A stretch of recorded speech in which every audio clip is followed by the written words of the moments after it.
So the first thing that I want to touch upon is false alarms. And we're going to take the vendor ID here because with the Jensen-Shannon distance metric, we don't see any alerts here. And I'm going to switch up the metric and also view that as well. I get a deprecation warning here. Well, we can just ignore that.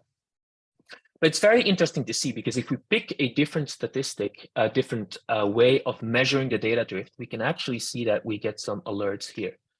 And this is something that happens so much because these statistical tests, they are repeated day over day on a lot of features in general, and they're just very sensitive by nature. And even switching to a different methodology here right now gives 3 alerts.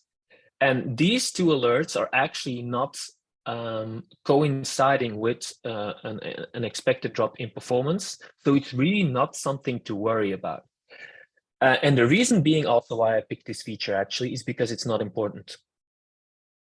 Like this contributes almost nothing to the machine learning model. So when it's shifting, and then the expected performance is also not impacted by it, I as a data scientist don't really want to get notifications for this.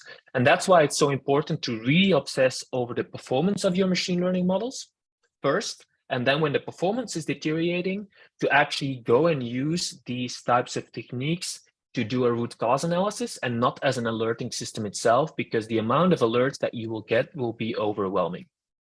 And that is kind of a way to deal with it. And that's also why we develop these algorithms to get a view on performance first when the ground truth is not available.